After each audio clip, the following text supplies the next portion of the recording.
அசுரர்களின் குருவாக கருதப்படுகின்ற சுக்கிர பகவான் ஜோதிடத்தில் களத்திரக்காரகர் என்று அழைக்கப்படுகிறார். இந்த சுக்கிர பகவான் அழகு, ஆடம்பரம், காதல், செல்வ செழிப்பு, இல்லற இன்பம் ஆகியவற்றை கொடுக்க கடமைப்பட்டவர். இவருக்கு ரிஷபம் மற்றும் துலாம் ராசிகள் ஆட்சி வீடாகும். மீன ராசி இவரின் உச்ச வீடாகும். ஒருவருடைய ஜாதகத்தில் சுக்கிரன் வலுவான நிலையில் இருந்தால் அந்த நபர் நல்ல ஆடம்பரமான மற்றும் செழிப்பான வாழ்க்கையை வாழ்வார்.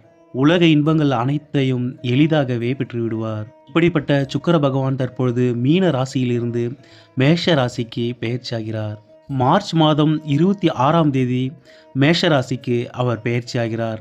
25 நாட்கள் இங்கு சஞ்சரிக்க போகும் இந்த சுக்கிர பகவான் எந்தெந்த ராசியினருக்கு செல்வ வளத்தையும் வெற்றியையும் முன்னேற்றத்தையும் கொடுக்க போகிறார்? துலாம் ராசி நேயர்களே, உங்கள் ராசி அதிபதியான சுக்கிர பகவான் மீன ராசியிலிருந்து மேஷ ராசிக்கு பெயர்ச்சியாகி அங்கிருந்து நேரடியாக தன் சமசப்தம பார்வையால் உங்கள் ராசியை பார்க்கிறார்.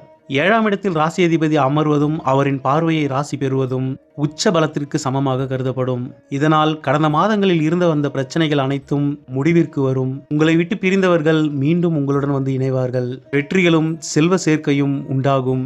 காதல் மற்றும் திருமண வாழ்வில் அந்யோன்யம் அதிகரிக்கும். புதிய நண்பர்கள் கிடைப்பார்கள். அவர்களின் மூலம் நன்மை ஏற்படும். உடல் நலம் மேம்படும். சுக்கிர பகவான் உங்கள் 8ஆம் இடத்திற்கும் அதிபதி என்பதால் உங்களுக்கு சில அவப்பெயர்களை ஏற்படுத்தக்கூடும். ஆனால் அவர் உங்கள் 8ஆம் இடத்திற்கு 12ஆம் இடத்தில் மறைவதால் கெடுதல்கள் என்பது இருக்காது. அனைத்தும் வெற்றியாகவும் நன்மையுமாகவே உங்களுக்கு நடைபெறும். இந்த சுக்கிர பெயர்ச்சியால் அதிக அளவு நன்மைகளை பெறுவார்கள். சுக்கிர பகவான் சுபகிரகம் என்பதால் மற்ற ராசிக்காரர்களுக்கும் நன்மைகளே ஏற்படும்.